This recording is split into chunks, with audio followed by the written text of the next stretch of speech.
So we're doing this series called Human. Now, I just want to do a quick review at the beginning of this sermon because not all of you were here last week, even though you can always catch up online. And we talked about how this series is based on three assumptions. And I developed these biblically, I developed these assumptions biblically last week. So if you have a problem with these assumptions, go back and listen to last week's sermon. I developed these biblically there. But here are the three assumptions behind this series, Human. First of all, God made humans. And because of that, therefore, human beings are good. Broken, yes. Lots of evil, wickedness, terrible stuff in the world. But at root, because God made us and because the image of God is inside of us, we're good. And the model is good but broken, not wicked and depraved. And I developed all of that last week. And then finally, and goodness results when we as human beings. And yeah, there's a lot of brokenness, a lot of ugliness, a lot of stain. But when human beings act human in the way God intended us to be, there is tremendous amounts of beauty and goodness in that. And we can be grateful to be alive on the earth right now. Now, throughout this series, we're also going to be talking over and over again about 3 Ds that I introduced to you last week that make us behave less than humanly. And these 3 Ds that are kind of like a rising tide, I would say, in our society right now, are division and dread and despair. And as human beings, as individuals, and as a society, when we're functioning with lots of dread and despair and division, we stop seeing other human beings. We start viewing other human beings as less than human. And the result is a lot of ugly behavior that is less than human, almost a little more animal-like. Now, last week I also introduced to you 3 core virtues, the opposite of division, dread, and despair. And these virtues are repeated over and over and over, actually dozens and dozens of times throughout the New Testament, but they're actually linked together. The 3 of them together are linked together in the New Testament also over and over and over again, about 11 times. So if those of you who want to write this down or take a picture of it, that's all good, or go back online afterwards. 11 times these 3 central virtues are linked together. Dozens of times each of these different virtues is listed alone. But 11 times they're listed together. And these virtues are really at the core when God made human beings in his image. When we human beings function out of these 3 virtues, it's not just that we're Christ-like, it's that humanity as God intended it is being restored. It's beautiful. All right? And these 3 virtues that are central not only to being Christ-like, but to being truly human in the image of God, which is so good for the world and so good for humanity and so good for society and our families and for us, are, of course, famously, as we see in 1 Corinthians 13, and Paul says, and now these 3 remain, faith, hope, and love. And of course, the greatest of these is love. But I want to tell you something. Love without hope and faith isn't love. See, and this is where, as Christians, I think we've a little bit lost sight of some stuff here. Because as Christians, we all know love is the most important commandment. We got to love. And so Christian churches and Christian people, we talk lots and lots about love. We got to love, we got to love, we got to love. But what happens when the people who are constantly talking about love, love, love, lose their hope and their faith? What you end up with is a bunch of miserable people, scared and defensive and angry, who talk about love and want to love genuinely. I think most of us live with at least good intentions. We talked a bit about that last week too. We have these good intentions. We want to love people. We want to fulfill the greatest commandment to love. But when you don't have hope and when you don't have faith, your love comes across miserable and angry, which is the opposite of love. And so we have this strange dichotomy in modern society where churches often and constantly talk about love, but our reputation in society is not that we're loving, it's that we're angry and defensive. So how does this dichotomy happen? That's what happens when you talk about love, but you don't have hope. And you don't have faith. You actually can't love properly without hope. Because when you don't have hope, you're now in dread, you're now in despair. And those parts of your brain, as we're going to talk about, actually are the opposite. They actually close the door to those parts of your brain that God has created to have his image in, where you can act in generosity and kindness and love and creativity and all that sort of stuff, really being human. Now, I want to talk a little bit about hope specifically now, because God has wired us. Like, it's not just, when stuff gets put in the Bible, it's not just that it's in the Bible and this is this random thing out there that God wants us to do. He's the creator of everything. So actually how he's created the universe and how he's made us as human beings in his image actually ties together with his commands. That's how it works. So it's not just this random thing, you got to have faith and hope and love, whether you like it or not. It's actually that our bodies and brains were made to thrive on hope. And there is so much research now on this that confirms it. There's actually a whole field of psychology now dedicated to something. It's called hope theory. It's a whole field of psychology and that people study and people become psychologists and they're experts in.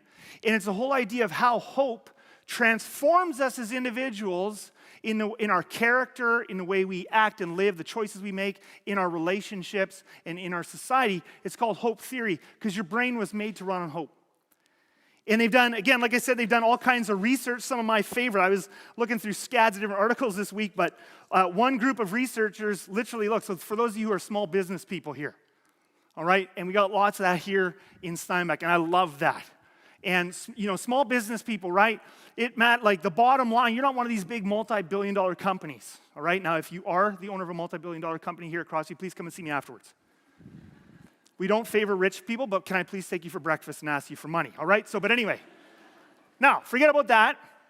But small business people, it's all about the bottom line, right? It's dollars and cents. We can't, afford all these extras and da-da-da-da-da. And how do we get the most productivity for the the least amount and all that sort of stuff? Because you're trying to make do. Well, they did dozens of studies on more than 11,000 employees, and they actually found that the feeling of hope, when employees had a feeling of hope, it actually made a 14% increase in the productivity at work. It actually was equal to about an extra day of work. Well, there we go. It was actually equal to about an extra day of work per week. And so for those of you who are small business owners, you want to inspire your employees with hope. It actually makes a bigger difference than intelligence. So it's better to have someone dumb but hopeful than smart and despairing. Okay? And self-confidence, productivity at work. But it's more than that. And we could go on and on. There's all kinds of interesting things they found.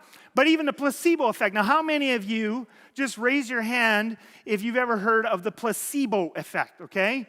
Now, some of you might have no idea what that means. Kind of a big word, right? So what is the placebo effect? All right? So here's where the word placebo comes from. So when the government or the medical community or a pharmaceutical company, when they make a new medicine or a new vaccine or whatever it is, they got to do trials, all right, on volunteers. So people volunteer. Now, when you do these trials, you always have, and we're not going to get into all the math of this and why, but you always got to have a control group. So what that means is, if you got a big group, you want to test, whatever, medicine A on this group, you're going to divide them into two. So everybody volunteers, you got this big group of volunteers, but then within that group, you're going to divide them into two groups. And every person in the study is going to get a pill or a needle or something, right? The same, it's going to look the same and taste the same for everybody in the group. But half the people in the group are getting Zippo. They're not getting anything real. Half the people in the group are getting the real drug that's being tested, and half the people are getting like a sugar pill or a saline solution. It's literally nothing, okay? And then you got to compare with the control group. So is this medication better than the control group? Well, here's the crazy thing that they've been finding already for decades, and this has been studied over and over again, called the placebo effect. There's this wild thing that happens in every single study. And it varies what the number is, but it's a significant number. It can be 10 or 15 or 20%, sometimes even higher, sometimes a bit lower. But you get 10 or 15 or 20% of the people who are in the group where they're getting nothing. They're eating sugar pills. they're getting water injected into their veins, whatever it is, all right? They're getting nothing, and 10 or 15 or 20%, some is more, some is less, will report significant improvements. What on earth? How is that possible? And it's not just one study. This happens every time they do a study. This has happened over and over and over and over again, tens of thousands of times. So much so that they write articles about it. In fact, it's such a powerful effect that if you want to pass your medication, it can't just help with 5 or 10 or 20%. It has to help significantly more than what the placebo did to show that it actually works. You say, well, what's going on with the placebo effect? What's going on is there's a certain amount that your brain, if it feels hope, I'm getting something. Like I'm just taking a pill. In fact, they actually did research recently. They found that this even works. It works a little bit less, but it still works even if you know it's a placebo. There's something about just taking a pill or getting a needle. I feel better. Give me this medicine. All it is Coke. Oh, I feel so much better already. Why? Because your brain, there's a huge power. Now, it can't fix everything. It can't fix a crack in your bone, right? You can't just take a sugar pill and go, oh! There's things it can't heal. But your brain has a massive effect on your nervous system, everything in you, your digestive system. And just believing, that's the power of hope. Just believing that something's happening that's going to fix you can make a big difference and get you quite a bit better. Not all the way, can't fix, physical things that are actually wrong, but it's powerful. That's the power of hope. Your brain was wired to hope, that it would thrive on hope. By the way, the same is true for society. It's not just us as individuals, right? When a society functions off of hope, it functions differently. And when it doesn't function on hope, it functions uglily. And the fact of the matter is, there are all kinds. Even when you get outside of Christianity, sometimes we as Christians, we talk so much about how bad people are, and we talk about how, if I didn't have my devotions every day, I'd be just a horrible, wicked person. And I'm always amazed by this because I look around the world, and there's all kinds of people that don't know Jesus at all, and they're wonderful people. And then Chris is talking about, I have literally heard Christians say, if I don't have my devotion in the morning, I'm just going to murder someone. And I'm like, oh my goodness. You are scaring me. Please have your devotions every morning. I'm going to phone and give you a double-up wake-up call. Meanwhile, some earthquake happens in some part in the world where nobody knows about Jesus, and instantly, thousands of people are volunteering. They're pulling people out of the wreckage. They're risking their own lives. And there's all this beauty. Why is that? It's because God made human beings with his image in us. And so there's a beauty. There is a deep beauty and goodness that runs right through the human race. But you have to look for it. And when you do, you have hope, which changes us on an individual level and on a societal level. Now, over the next few weeks, hope is really based off several different core pillars, convictions, if you will, beliefs. Today, I only have time to talk about one. All right, but this isn't the only one. There's other things that are really important, but we'll get to those, later in the series. But I want to talk about core pillar number one. What does it mean to hope? All right, and how does hope change us and love better? So here's pillar number one of hope. This is what it means to be a hopeful person. To have hope is to have the conviction, first of all, that the world, and I got this in yellow because you can switch this up with anything. Could be your relationship, could be our community, could be your family, could be our country, whatever it is. But when you have hope for something, the first pillar of hope, and this is why it's so closely tied with love, the first pillar of hope is you have a conviction that it is worth saving. I mean, if you don't have that conviction, you're not even going to bother. You don't have a place. You don't have something to have hope for. For example, and we're going to come back to couches, but today we're going to talk. This message is brought to you by the sofa. All right? And you'll see why as we go. But anyway, imagine you have some old junky couch, and you've had it for like 20 years, and the dog's peed on it 3 or 4 times, and whatever, right? Or the cat, in the case that you have a cat. Easier to train, but just not worth it. But anyway, yeah, so we should just keep going. and it's scratched. I apologize to all the cat people out there. I just got to do that. That's not from God. But so you got this old couch, it's beat up. Finally, yeah, that's it. I'm done with this thing. So you drag that thing out to the front of your front yard because you want the garbage man or whoever to pick them up.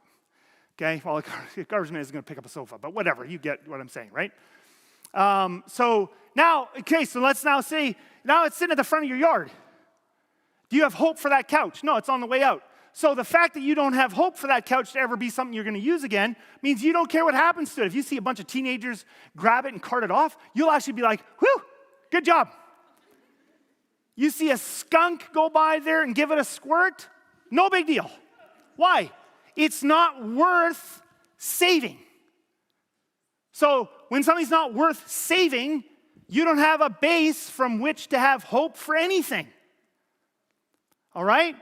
But we'll come back to that, okay? We're going to come back to wine stains and couches. So just hold on to that. But you can fill in anything in here worth saving. We could say the conviction that our country is worth saving. As I said before, we could say the conviction that my family is worth saving or investing in or hoping for. The conviction that, and on, my relationship, humanity is worth saving. Now, does God feel this way about us, about our country, about our society, about the world? And the answer is the absolute biggest yes.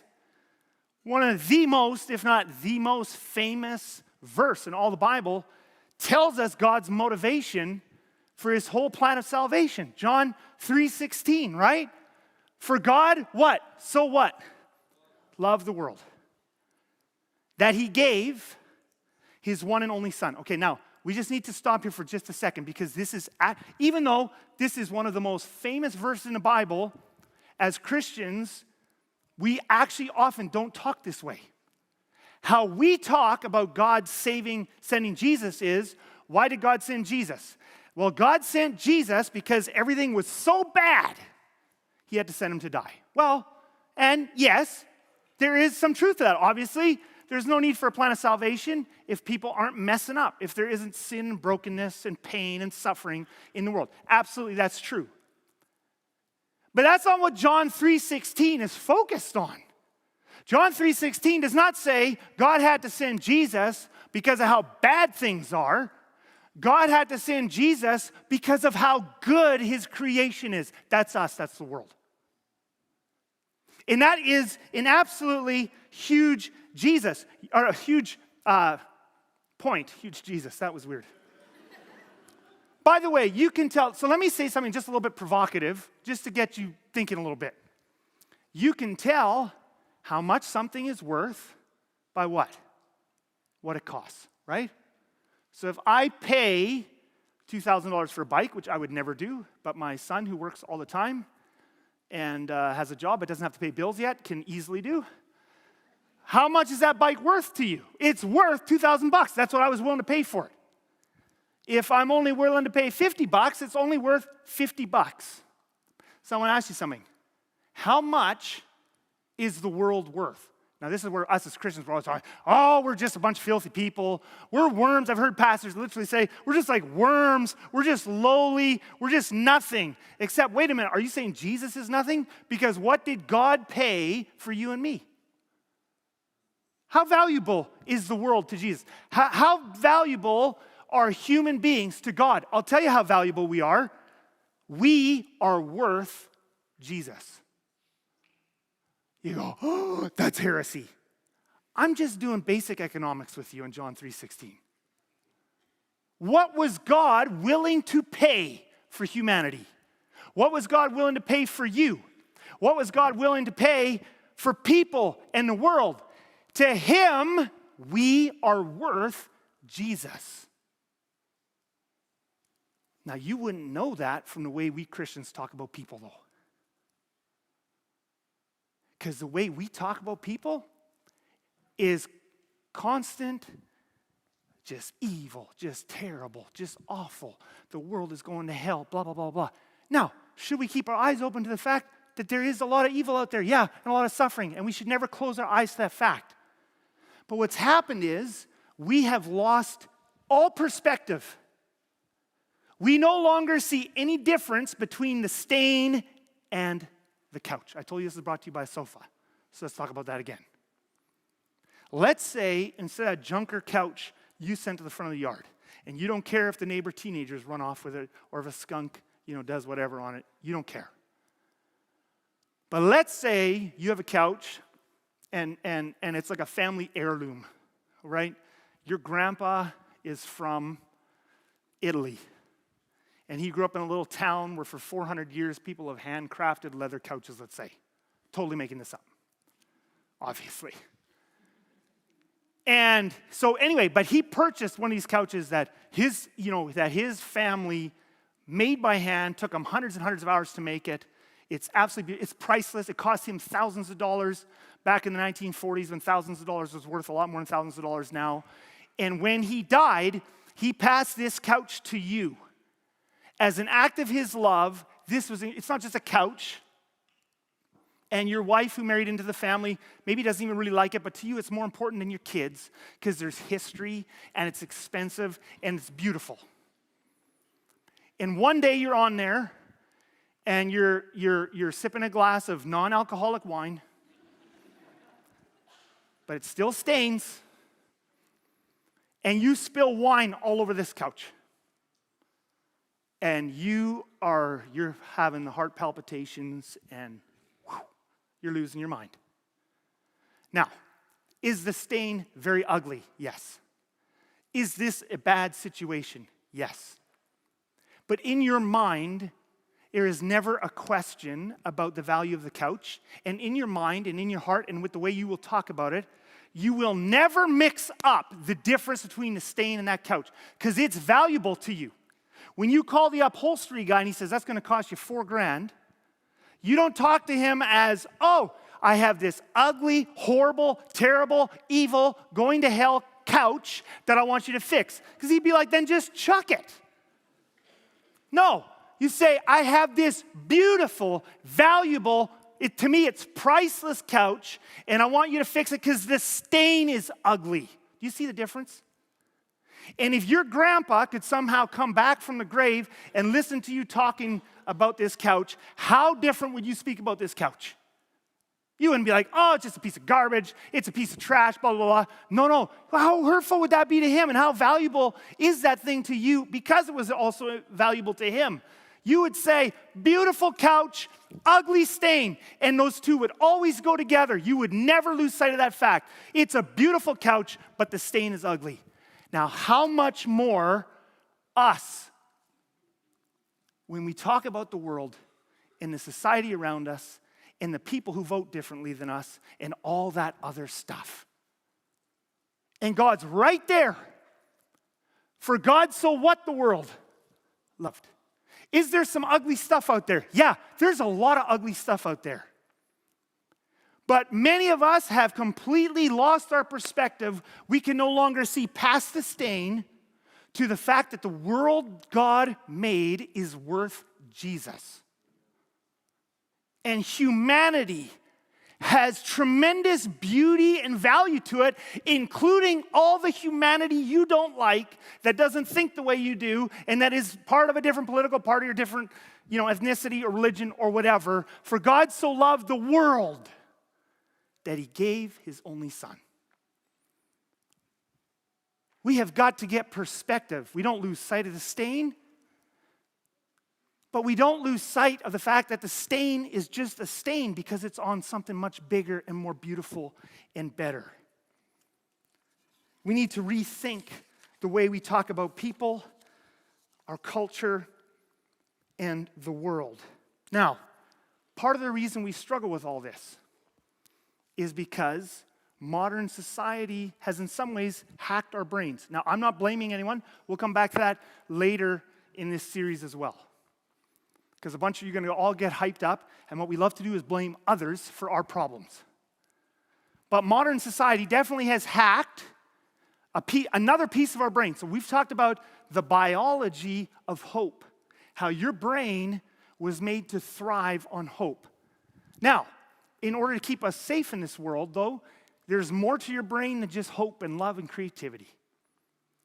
There's another part of your brain that was wired into you to keep you safe. And God put it in us. That's a very good part of your brain. It's not because we're evil. It's not because we're sinful. It's to keep us safe. So deep into the subconscious parts of our brain, God has wired an alert center. It's where your fear is. It's where your survival instincts are. It's where your anger comes out of. But deep in the lower parts of your brain is this powerful piece that's meant to keep you safe in danger. And it's so powerful, God had to give it this power because otherwise it couldn't keep you safe. It can override. It's in your subconscious, but it will override your conscious whenever it engages. That instincts, that fear, that safety piece. So, for example, and I could pick hundreds of examples, but imagine you're in a grocery store and your kid is right beside you here and you're looking at some stuff on labels. Out of the corner of your eye, your kid's fiddling around doing whatever kids do. And, big soup can off the top for whatever reason falls off the shelf. Now, what happens? You're not even paying attention to that. In fact, 6 years ago already when they were born, you learned to just tune that out. Other people hear all the but you don't even hear it, except when you're tired. So you're just looking, and out of the corner of your eye, can starts to fall. Now, your brain does not think in this moment, and you know this. In this moment of potential danger, your hand shoots out. And you either catch it or you're a bit clumsy, even with your subconscious, and you knock it out of the way, or you knock your kid out of the way. But whatever the case is, you didn't even think. There was no thinking. Afterwards, you go and you say it. Afterwards, you say, I didn't even think about it. We say this, we find this all the time. Why? You didn't even choose to do it. Another little gremlin in your brain is shooting controls, and you say, I didn't even think about it. Because if you thought about it, if the higher parts of functioning complex parts of your brain thought about it, this is what would happen. You'd be standing there, someone would start to fall, and before you have time to look at, is something moving over there? And you have to look. There's a can falling. It might hit my child. I should do something. And by that time, your kid's already a mess on the floor. Their skull's cracked open. They're no longer crying, so you just wrap them up and finish grocery shopping before you take them to the doctors. But anyway, if you had to think about all that stuff consciously and make choices, doesn't help you. Your brain just reacts in moments later. Say, so is that a bad part? Is that sin at work in our lives? No. That's part of God's good design for your brain to keep you safe. Here's the problem. Those powerful subconscious parts of our brain that keep us safe, they're always on looking for potential threats. And if you live out of that brain, now if you have those parts of your brain engaged regularly, those parts of your brain, not only that they're very good for keeping you safe and the people you love safe, or for grabbing a plate before it falls off the counter, whatever, anything that matters to you, they're very good for that. They are terrible for all the stuff that makes us wonderfully human. And you can't have both parts. By the way, let's just put this up here. Oh, no. You didn't see that. They cannot be on at the same time. So that lower part of your brain, it's more animal-like, it's more instinctual, it's very powerful. When it's on, the upper part is off. By the way, this is why you should never send an email or text when what? When you're angry or afraid. How many of you have ever sent an email or a text you regretted when you were angry or afraid? Oh, there are so many liars in this room right now. The lying that is being done across this room right now. When you flip your lid and you go in that lower part of your brain and you send an email, in the moment, your lower brain is going, oh, we're getting them good. And the next day when you wake up and your thinking brain comes back on, you're horrified. If you even have the guts to read it, you can't believe how stupid it looks and how stupid it makes you look. Why? Because that's not your thinking brain. It isn't good for living out of, right? It's not good for living out of. Now, here's the problem where modern society has hacked a bit of our brain. All right? Modern society, we got these devices we can carry with us everywhere all the time. I cannot believe how many people on a beautiful sunny day, you go for a walk and they're doing this. What's even scarier is when they're on a bike doing this. And they got a dog. It's like, whoa. And we got the devices where we have constant information from the outside world or constant connection on social media. And guess what the algorithms have figured out? That negativity is more powerful than positivity. Again, they have done tons and tons of research on this. They took, in one study they took 1,000, well, I think maybe it was more than 1,000. I forget how many, but it was a lot of people. They took a huge group of people across 17 different countries. They made them all watch the same 7 BBC news stories. Some were good news, some were bad news. Then they hooked them up to sensors all over their bodies. And what they found is that people's bodies came alive. They focused more, they paid more attention, there was more energy, and they were more attracted to, guess which news stories? The bad news stories. There was good stories in there, like this Brazilian ballet company that was hiring, blind people to help them. There were stories about a kid getting cured of liver disease. They had these wonderful stories, blah, blah, blah. Then they had stories about a town in Peru burning down and religious zealots in another part of the world keeping girls from going to school and da-da-da-da-da. And people paid way more attention and came focused way more to the negative news. And you know what's even crazier? They asked people beforehand, do you prefer positive or negative news? And guess what? Lots of people say they prefer positive news. If I did a study in here, I bet you most of you would say, oh yeah, I much prefer positive news. And guess what they found afterwards? Didn't matter what people had said, they went for the negative news. Even the ones that said, oh yeah, I just love positive news, I click on positive news, and then they went and poof, they click on the negative news. Now, thankfully, there was a minority group within that actually did respond more to the good news, which is very helpful for us because it means that we have the opportunity to retrain our brains. But this is where I want to put this up before, put up a little bit too soon. So our brains, this is biology. So God said, I made you in my image. Biology, we thrive on hope, but we tend to negativity because there's these parts of our brain, anything negative, your brain is looking for what's a threat. So your subconscious brain is always on, what's a threat? What's a threat? What's a threat? What's a threat? Positive news comes, and that part of your brain says, don't need that because positive stuff can't hurt us. Negative news, oh, there might be something there that could hurt me. Subconscious is taken over, and your thinking brain goes and focuses on that. Which means that in general, human beings, they find over and over and over again in studies, tend to see the world as much worse nowadays than it actually is. And we are losing our ability to see the stain as a stain. We're just seeing the whole thing. And we've lost the ability to see any beauty in it. And so we need to do what Romans talks about, which is this. We need to retrain our brains. Do not, Paul says in Romans chapter 12, verse 2, do not conform to the patterns of this world. Doesn't that come alive in our modern society right now? Do not conform to the pattern of this world.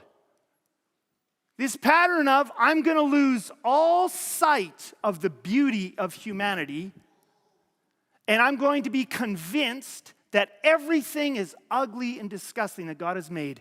But be transformed, transformation. If we as Christians are ever going to be different, we're going to have to think different, but be transformed by the renewing of your mind. We're going to have to train ourselves to think different. So let's just quickly go through some biology and have some practical tips, and we're going to have practical tips in every one of these messages. So the lower part of your brain, this is where your survival instincts are, your fear, your anger, you're not thinking. It's more animal-like. When you're in that zone, a firefighter who's, rushing. Let's say, you go to a house and it's on fire and the dad's out front and he's freaking out because he's got a kid inside and he wants to go back inside. I mean, I've actually heard stories like this. And a volunteer firefighter, at a certain point, it's not like, oh, please, sir, we're going to take care of things, blah, blah. Everybody's in survival mode. It's like, boom, get out of the way. Run into this house, try and save someone. Why? In that moment, for survival, those wonderful parts of your brain and kindness and creativity, those are not engaged. They don't need to be engaged. You need that animal-like part of you alive to keep you safe. That's the lower part of your brain. And when you live out of that, though, lots of the time, because that's all you're looking at, that's where the 3 Ds, dread, despair, and division, come from. And you pull back because your brain has literally closed off. When you're in that mode, you are not going to let someone in. You are not going to take a risk on humanity. You're not going to be generous. You're going to be defensive. So, that's good at times. But when the Bible talks about having the fruit of the Spirit and being made in the image of God, those parts of your brain are in the higher portion of your brain. It's not just magic. When Paul talks about the fruit of the Spirit, anytime you do or think or say anything, you can put a MRI on you and you can see which parts of your brains are lit up. I'll tell you, when you're loving, being creative, being gentle, being kind, these parts of your brain are lit up. The intelligence centers, the creativity, the moral reasoning, the image of God, that's where faith, hope, and love are.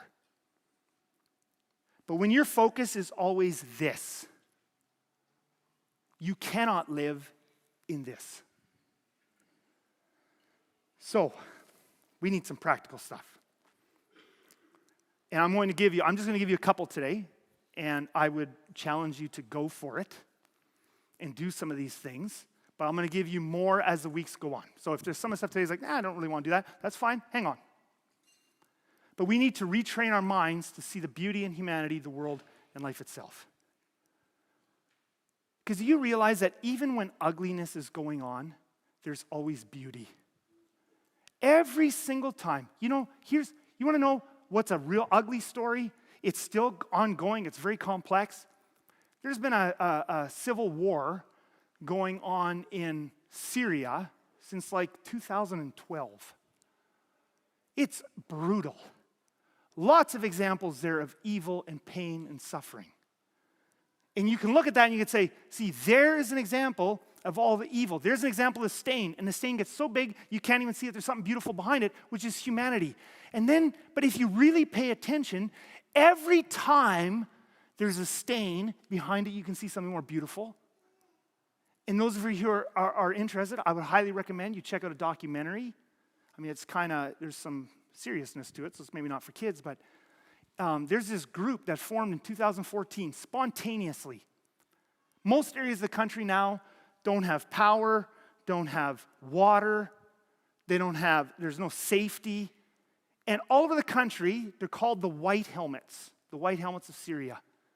Tens of thousands of people have joined. They don't get money for it.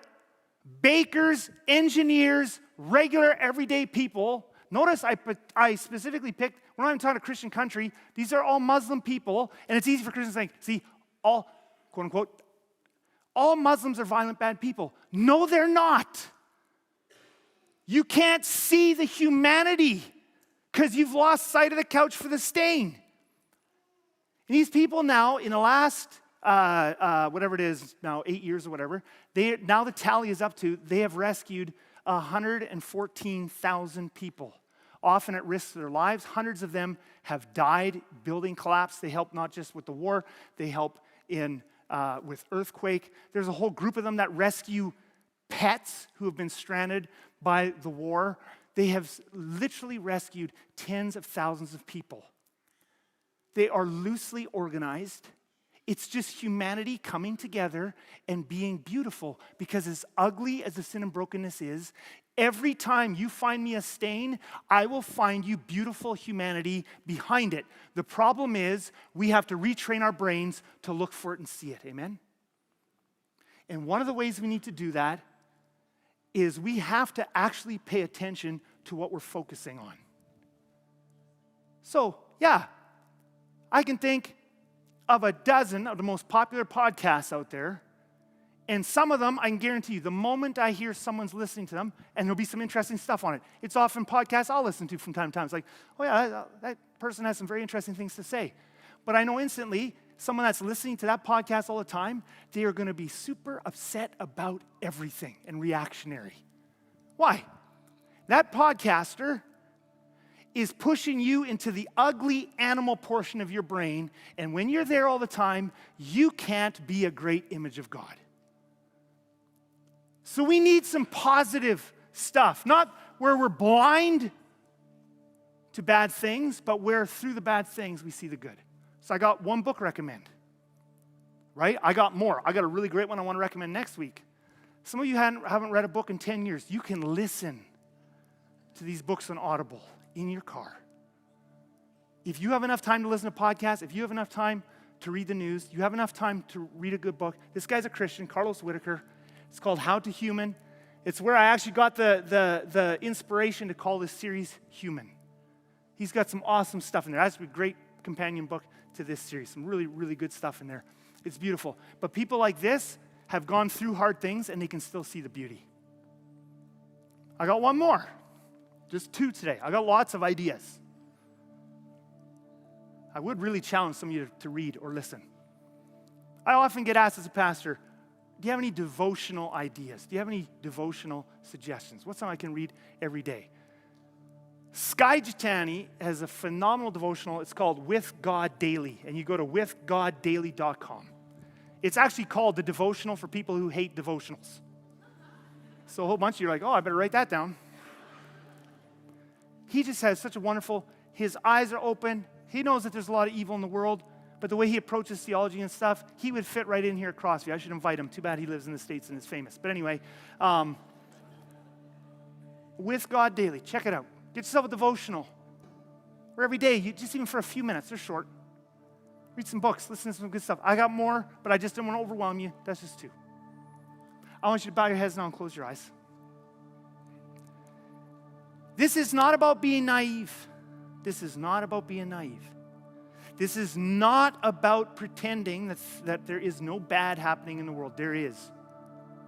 But when we only can see the bad and we can't see the beauty and humanity behind it, we actually lose our capacity to love. We become clanging cymbals in Paul's verbiage. We become clanging cymbals. Loud, angry, miserable people.